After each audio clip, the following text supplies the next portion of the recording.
नमस्कार। आज हामीले महावीर पुनको तीनवटा आइडियाजको बारेमा आज हामी हेर्नेछौँ। आज मैले सोसल मिडिया हेर्दै गर्दा महावीर पुनको सपोर्टर ग्रुपमा तीनवटा धेरै राम्रो आइडियाज त्यहाँ लेखिएको थियो। पहिलो आइडियाज के रहेछ भने उत्पादनमुखी समृद्धिमा जोड दिनुपर्ने रे पहिले है। उत्पादनमुखी प्रोडक्सनमा उत्पादनमा जोड दिनुपर्ने कुरा मलाई साह्रै मन पर्यो। डाक्टर महावीर पुनले जहिले पनि के गर्नुहुन्छ भने उत्पादन गर्नुपर्छ। देशमा उत्पादन जबसम्म हुँदैन तबसम्म देश धनी हुँदैन। ऋण लिएर धनी हुँदैन, विदेशमा गएर काम गरेर धनी हुँदैन, भ्रष्टाचार गरेर पनि मान्छे धनी हुन सक्दैन। जबसम्म देश धनी हुँदैन तबसम्म यहाँको जनता, यहाँको नेता, यहाँको जोसुकै कर्मचारी कोही पनि खुसी हुन सक्दैन। यो आइडिया एकदमै राम्रो हो, किनभने साँचो समृद्धि उपभोग संसारबाट ल्याएर उपभोग गर्नुबाट आउँदैन। हेर्नुहोस् है, साँचो समृद्धि विदेशबाट किनेर ल्याएर खाएर पचाएर आउनेवाला छैन। त्यसको लागि के गर्नुपर्छ भने उत्पादन गर्नुपर्छ। पहिले नेपाल धनी गरिब भए पनि धेरै ठुलो समस्या थियो नि, किनभने सबै मान्छेले किसान थियो, आफ्नो वर्षभरि चाहिने कुरा उसले उत्पादन गरिहाल्थ्यो। म सानोमा हेरेको थिएँ, लगभग हाम्रो गाउँमा 70%ले आफ्नो वर्षभरि चाहिने कुरा उत्पादन गर्न सक्छ है, केही कुरालाई छोडेर। त्यसै कारणले जब तपाईले खाँचो परेको 70% तपाईँ आफू उत्पादन गर्न सक्नुहुन्छ भने तपाईले अरूमा त थोरै भर पर्नु पर्यो नि त। फेरि तपाईले उत्पादन गरेको वस्तु तपाईँ त बिक्री पनि गर्नुहुन्छ नि त, त्यहाँबाट इन्कम आउँछ नि। त्यस कारणले उहाँको एकदम राम्रो यो कुरा रहेछ, उत्पादनमुखी समृद्धिमा हामीले जोड दिनुपर्छ। त्यसमा यदि जोड दिन सकिएन भने हामी यस्तै रहन्छौँ, सधैँ कमजोर, सधैँ तल हामी जाँदै गर्छ। उहाँले प्रायः हामी कुरा गर्दा उहाँले जहिले पनि शिक्षाको कुरा गर्नुहुन्छ, जहिले पनि उहाँले इनोभेसनको कुरा गर्नुहुन्छ र जहिले राष्ट्रको विकास हो कि व्यक्तिभन्दा राष्ट्रको विकास हुनु जरुरी छ। राष्ट्र समृद्ध भयो भने व्यक्तिलाई चाहिने खाँचो कुराहरू राष्ट्रले दिन सक्छ। त्यसले त हाम्रो देशले दिन सकेको छैन नि त। हामीलाई राम्रो उपचार गराउनु छ भन्ने छैन, हाम्रो राम्रो कुरा चाहिएको छ भन्ने छैन, एजुकेसन वर्ल्ड लेभलको एजुकेसन चाहिएको छ भन्ने छैन। किन? राष्ट्र कमजोर छ। होला कुनै व्यक्तिहरू धनी होला तर राष्ट्र कमजोर छ। सो समृद्धि आयात गरेर खाने कुराबाट आउँदैन, उत्पादन गरेर खाएर बाँकी बेचेर। त्यसकारण उत्पादन गरेर बेचेर आउँछ। आयात गरेर खाएर होइन, उत्पादन गरेर बेचेर के हुन्छ त हाम्रो समाज या हामी समृद्ध बन्छौँ। त्यसै कारणले उहाँले के भन्नुहुन्छ भने उद्योग धन्दा, अहिले कृषि उद्योगलाई, कृषि त्यो हामी हेर्छौँ नि औजार कारखानालाई उहाँले आफ्नो के गर्नु अब सरकारबाट लिजमा लिएर चलाउँदै हुनुहुन्छ। किनभने बिना उत्पादन स्वदेशी उद्योग, कृषि, विज्ञान, प्रविधि समृद्ध बनाउनु पर्ने कुरामा, त्यस कारण उहाँसँग इनोभेसन सेन्टर पनि छ हैन। दुईटा कुरा उहाँले कृषि औजार कारखाना, त्यसपछि यतातिर इनोभेसन सेन्टर, दुईटैबाट उहाँले के गर्नु खोज्नु भएको छ भने हामीसँग भएका कुराहरू या संसारमा भएको कुराहरूलाई मोडिफाई गरेर हाम्रो हिसाबले बनाउन मिल्छ अरे। अनि त्यसपछि के हुन्छ भने हामीसँग उद्योग हुन्छ, हाम्रो कृषि हुन्छ, विज्ञान प्रविधिमा हामी वृद्धि हुँदै जान्छौँ र हाम्रो शिक्षा पनि व्यवहारिक हुन्छ है, व्यवहारिक हुन्छ। त्यसै कारण युवाहरूले रोजगारी खोजेर मात्र होइन, रोजगारी सृजना गर्ने पनि हुनुपर्छ। अहिले धेरै युवाहरू यहाँ केही हुँदैन भाग्ने, अलि विदेश भाग्ने। यहाँ भए त दिमाग खुवाउँथ्यो नि त, यहाँ भए त स्ट्रगल गर्थ्यो नि त, केही न केही गर्थ्यो।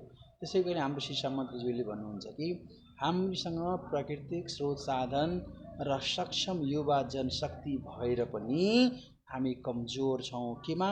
उत्पादन प्रणाली हाम्रो एकदमै कमजोर छ। अनुसन्धान गर्ने जुन शिक्षा छ त्यो हामीसँग छैन। हामी गोपन्ते शिक्षामा छौँ, आत्मनिर्भर बनाउने शिक्षाहरू छैन। ती कुराहरूमा हामीले सृजनशीलतामा ध्यान दिनुपर्छ, समस्या समाधानमा बहस गर्नुपर्छ, समस्या समाधान गर्ने क्षमतामा वृद्धि ल्याउनुपर्छ। त्यसै कारणले प्रविधिक विकासमा जोड पनि दिनुपर्छ। शिक्षामा पनि धेरै सुधार ल्याउनु पर्ने आवश्यकता देखिन्छ। है। सो आत्मनिर्भर अर्थतन्त्र निर्माणमा लागि नीति नियम छैन हाम्रो देशमा। अस्ति उहाँले एउटा जुन पुरानो गाडीहरूलाई इलेक्ट्रिक भेहिकलमा त्यो गर्नलाई परिणत गर्नलाई हामीसँग कानुन छैन। त्यो नेपालमा धेरै कानुनहरू नै छैन। त्यसै कारणले कानुनको बाधक हैन, कुल मान्छेले नेपालको सबै कानुन लेख्नुपर्छ भन्दै थियो। त्यसै कारणले हामीले कति बेला कस्तो लाग्छ भने बाहिरबाट ल्याउने अनि त्यसपछि खाने अनि हामी धनी भयो, होइन। जबसम्म उत्पादन हुँदैन, जबसम्म यहाँ कुनै कुरा बन्दैन, जबसम्म हामी बेच्दैनौँ बनाएर, तबसम्म त्यो समृद्ध बन्दैन। फेरि हाम्रो शिक्षाको स्तर त एकदमै खस्किनै सक्यो, किनभने व्यवहारिक शिक्षा पिटिकै छैन। अब हामीले यस्तो मान्छे उत्पादन गर्छौँ कसरी विदेश जाओस्। मेन कलेजहरूको र त्यो कुराहरूको सबै यहाँ रोक्न खोजे पनि रोकिँदैन, किनभने यहाँ के छैन, आत्मनिर्भर बन्न सकिँदैन, आफूलाई चाहिने कुराहरूको जोहो गर्न सकिँदैन। किनभने गलत मान्छेहरूले धेरै ठाउँमा के गरेको छ त, नियन्त्रण गरिरहेको छ। किनभने नेपालको कानुन पनि नियन्त्रणमुखी छ नि त। जहाँ तपाईँ जानुहोस् नियन्त्रण गर्न खोज्छ के। त्यसै कारणले, किनभने यो कर्मचारीको हातमा दिएको छ देश, कर्मचारीको हातमा देश भएपछि उसले नियन्त्रण गर्न खोज्छ। उसलाई सरकारले पनि छुट दिएको छैन, तलब पनि राम्रो दिएको छैन, त के गर्छ, नियन्त्रणमुखी कानुन बनाउँछ, त्यहाँबाट भ्रष्टाचार गर्छ।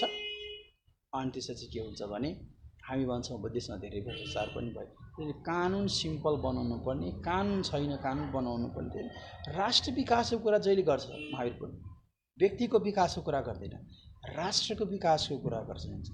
त्यसमा शिक्षाको भूमिका सबभन्दा ठुलो छ, त्यसमा प्रविधिको भूमिका ठुलो छ। हामीसँग भएका स्रोत साधनलाई प्रयोग गर्ने क्षमता भएका मानिसहरूको भूमिका ठुलो छ। दीर्घकालीन रूपमा हामीले आत्मनिर्भरताका लागि दीर्घकालीन रणनीतिहरू बनाउनुपर्छ। त्यो कुरामा महावीरले ठुलो जोड दिनुहुन्छ। एउटा विचार थियो कि उत्पादनमुखी समृद्धिमा जोड दिनुपर्छ। अनि अर्को उसको एउटा राम्रो विचार थियो, त्यो मलाई एकदमै मन परेको थियो। र आज मैले त्यो जडीबुटी र स्रोत साधनलाई विज्ञानसँग जोड्नुपर्छ। मतलब हामीसँग जे छ त्यसैलाई नै जोड्ने हो, हामीसँग जे छ त्यसैलाई नै विकास गर्ने हो, बाहिरबाट ल्याउने हो। त्यसै कारणले उहाँले यो कुराहरूमा जोड दिँदै यो समृद्धिका लागि नेपालको जडीबुटी तथा स्रोत साधनलाई आधुनिक विज्ञान र प्रविधिसँग जोड्नुपर्छ है, आयुर्वेद विज्ञान। त्यसै कारणले यसरी के गर्छ भने जब हामीसँग भएका स्रोत साधनलाई विज्ञान प्रविधिसँग जोडियो भने त्यसलाई मल्टिप्लाई गर्न सजिलो हुन्छ है। त्यसै कारण शिक्षा उहाँको जहिले पनि, फेरि मैले भने उहाँको के छ, शिक्षामा, इनोभेसनमा र नेसनको डेभलपमेन्टमा जहिले पनि उहाँ बोल्नुहुन्छ।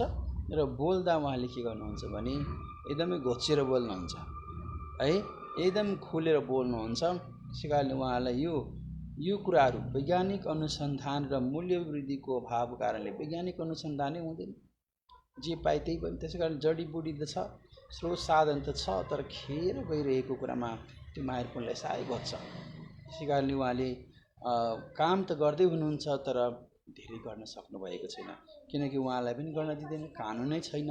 कति कुरा गर्न खोजे उहाँ एक्लैले केही गर्न पनि सक्नुहुन्न, टिम चाहिन्छ, सरकारले साथ दिनुपर्छ र त्यस्ता। त्यसै कारणले बहुमूल्य जडीबुटीहरूको कच्चा रूपमा पनि हामीले निर्यात गर्न सक्यो भने त्यो पनि एउटा ठुलो इन्कमको स्रोत हुनसक्छ, ठुलो कम्पनी बन्न सक्छ होइन। र मेटेरियल्स निर्यात गर्ने नि, जे छ त्यही निर्यात गर्ने, प्रशोधन गर्ने, निर्यात गर्ने। बनाउन सक्यो भने बनाउने, बनाएन भने कम्ती निर्यात त गर्ने नि। आयातभन्दा त निर्यात जहिले पनि राम्रो, खानुभन्दा त उत्पादन गर्न जहिले राम्रो नि त। त्यसै कारणले आत्मनिर्भर बन्नको लागि यो जडीबुटीहरूलाई के छ भने निर्यात गर्न सक्ने, आयात खाली होइन, ल्याउने मात्रै होइन।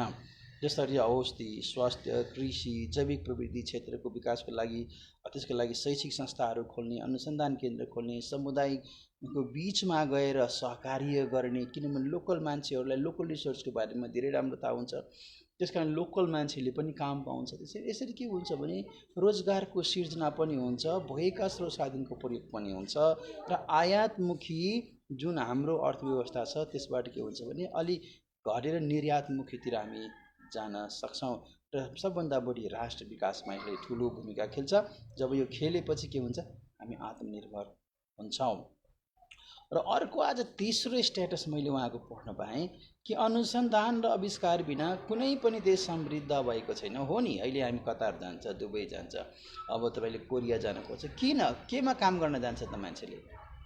खालि थाल माझ्न जाँदैन नि, त्यहाँ उद्योग धन्दा छ, ठुल्ठुलो डेरीको फार्म छ, जनावरहरू पाल्ने ठुल्ठुलो घर छ हैन, लाखौँ हजारौँ कुराहरू पशुपालन गरेर मान्छेहरूले कमाइरहेको छ। त्यसै कारणले अनुसन्धान र आविष्कार बिना कुनै पनि देश समृद्ध हुन सक्दैन। त्यसै कारणले यस अर्थमा देशलाई दीर्घकालीन विकास केवल प्रकृति स्रोत र श्रम शक्तिमा निर्भर मात्र नभएर विज्ञान र प्रविधिसँग यसलाई जोड्नुपर्ने छ। जडीबुटीलाई पनि विज्ञान प्रविधिसँग जोड्ने, मान्छेसँग भएको क्षमतालाई विज्ञान प्रविधिसँग जोड्ने र विज्ञानलाई एकदमै जोड दिएर अगाडि बढायो भने, अनुसन्धान बढायो भने भोलि कल कारखाना खोल्नलाई सजिलो हुन्छ। अनुसन्धानले समस्याको पहिचान, अनुसन्धान किन हुनु पऱ्यो भने समस्याको पहिचान हुन्छ। धेरै मान्छेलाई त समस्याको पहिचानै हुँदैन हैन। कहिले कहिले त ल पहिले गाउँघरमा डाक्टर हुन्थ्यो, सबै रोग लागेको मान्छेलाई त्यही सानो एउटा डाक्टरले ठिक गर्थ्यो।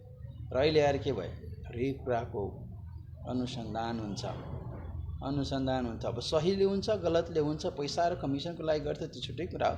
तर अहिले अनुसन्धानको मेन काम नै हो समस्यालाई पहिचान गर्ने र त्यस अनुसारको आविष्कार गर्ने, त्यसको समस्याको समाधान गर्ने। पहिले पहिचान गर्ने अनि त्यसपछि त्यस्ता समस्यालाई समाधान गर्न आविष्कारहरू गर्ने अनि अटोमेटिक समाधान हुन्छ। त्यसैले कृषि, शिक्षा, स्वास्थ्य, उद्योग, प्रविधिको हरेक क्षेत्रमा नयाँ हरेक क्षेत्रमा लाग्छ नि। फाइनेन्समा तपाईँको ब्याङ्किङ सेक्टरमा पनि आइटी चाहियो, विज्ञान प्रविधि चाहियो, स्वास्थ्य क्षेत्रमा चाहियो, तपाईँको उद्योग धन्दामा चाहियो। जसरी तपाईँले सानो सानो पसलहरू खोल्दा, मार्टहरू खोल्दा, तपाईँ कुनै यस्तो ठाउँ छैन शिक्षामा प्रविधि चाहिन्छ, हरेक ठाउँमा चाहिन्छ। त्यसै कारणले उहाँले चाहिँ कृषिमा पनि चाहिन्छ। कृषि, शिक्षा, स्वास्थ्य, उद्योग, प्रविधि हरेक क्षेत्रमा नयाँ ज्ञान र नयाँ प्रविधिको विकास गरेर देशलाई प्रतिस्पर्धा गर्ने क्षमता वृद्धि गरिदिन सक्छ। यो त अनुसन्धानबाट मात्रै हुन्छ, अरूको विकल्प छैन है। त्यसै कारणले प्रविधि जसरी औषधिहरू बनाउनेमा हामी निर्भर छ। अहिले उहाँले एउटा प्रयास गर्दै हुनुहुन्छ नि क्यान्सरको रोगीको लागि। यहाँ त उद्योग धन्दा खोल्ने दिमागमै छैन। उद्योग धन्दा खोल्ने त कहाँ भएको पनि बन्द गर्दै, खालि बाहिरबाट ल्याउने, किनभने कमिसन धेरै हुन्छ, बाहिरबाट ल्याउने कमिसन खाने है। उहाँले त विश्वविद्यालयसँग अहिले काम गर्दै हुनुहुन्छ। विश्वविद्यालयमा पनि त कानुन छैन, राजनीति धेरै छ। त्यसै कारण विश्वविद्यालयहरूमा अनुसन्धान गर्ने ठाउँ नै छैन, भए पनि जङ्क लागेको छ, त्यसमा कुनै पनि प्रकारले अगाडि बढेकै छैन। त्यसै कारण विश्वविद्यालय, अनुसन्धान संस्थान र उद्योगी बीच सहकार्य हुनुपर्छ। हो नि, जब टियुमा पढ्ने विद्यार्थीहरू छ भने त्यसले त उद्योग धन्दासँग जोड्नु पर्यो, अनुसन्धानमा ल्याउने। अब ल सोसियोलोजी पढेर पनि अनुसन्धान गर्छ नि, र साइकोलोजी पढेर पनि अनुसन्धान हुन्छ नि, साइन्स केमिस्ट्री पढेर पनि अनुसन्धान जोड्ने हो कि। त्यो तीनटाको बिचमा एकदम एजुकेसन विश्वविद्यालय, त्यसपछि अनुसन्धान गर्ने सङ्घ संस्था हुनु पर्यो, त्यसपछि त्यसले उद्योगसँग जोड्ने उहाँको एकदमै ठुलो यो जोड छ। केवल खालि किताब मात्रै पढेर हुँदैन, फिल्डमा गएर हेर्नुपर्छ। अहिले हर्क साम्पाङ पनि त्यसै लाइनमा गइरहेको छ हैन। हर्क साम्पाङ पनि क्रान्तिकारी विचार लिएर आउँदैछ। खालि किताब पढेर हुँदैन, अगाडि बढ्नुपर्छ, किनभने अनुसन्धानमा जानु पर्यो। अनुसन्धान गरेर फिल्डमा गएर सृजनशीलता र अनुसन्धान, प्रयोग, सृजनशीलता र अनुसन्धान यो तीनटालाई साथमा लानुपर्छ। अनि मात्रै हामी के हुन्छ भने हामीसँग भएका स्थानीय समस्याहरूको समाधान, राष्ट्रिय समस्याहरूको समाधान, व्यक्तिको जीवन भएको समस्याको समाधान गर्न सकिन्छ। त्यसबाट के हुन्छ त रोजगारी उत्पादन हुन्छ, समृद्धि हुन्छ। त्यसपछि यो विदेश जानु पर्दैन। सो अनुसन्धान र आविष्कार हरेक क्षेत्रमा चाहिन्छ, खालि एउटा क्षेत्रमा मात्रै होइन। तपाईँले नाम लिनुहोस्, त्यो सबै क्षेत्रमा चाहिन्छ।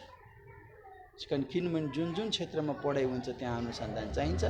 र त्यो अनुसन्धान किन गर्ने हो भने उत्पादन गर्नको लागि र त्यसलाई फेरि उद्योगसँग जोड्नलाई गर्ने हो। यो तीनटा कुरा। पहिले त हाम्रो के हुन्छ, उत्पादन कुरामा जोड दिएर है उत्पादनमुखी अर्थव्यवस्था बनाउनु पर्यो। दोस्रो, हामीसँग भएका जडीबुटी जे छ त्यसलाई विज्ञान प्रविधिसँग जोड्नु पर्यो। तेस्रो, विज्ञान अनुसन्धान र विज्ञान प्रविधिलाई यति धेरै जोड दिउँ कि हरेक क्षेत्रमा त्यसमा हामी लागू गर्न सकौँ। पुरानो पद्धतिहरू छ नि त्यसैलाई अलि मोडिफाई गरिदिने नि, त्यही भन्छ नि। प्रचलित छ नि हाम्रो पुस्तौँदेखि चल्दै आएको कुराहरू त हराएर गयो नि त। ती कुराहरूलाई अनुसन्धान गरेर अलि वैज्ञानिक प्रविधिसँग जोडिदियो भने त्यो पनि एउटा त फङ्सन हुन्छ नि। अरू देशमा त छैन होला यस्तो। त्यसै गरी नेपालमा भएका त युनिक परम्परागत कुराहरू छ भने त्यसैलाई जोडिदियो भने त्यो हुन्छ।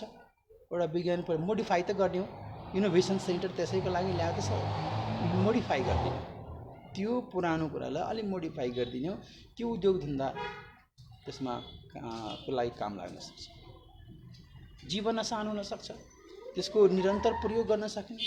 त्यस कारणले महावीर पुनको आजको यो आइडियाहरू मलाई साह्रै मन परेको छ।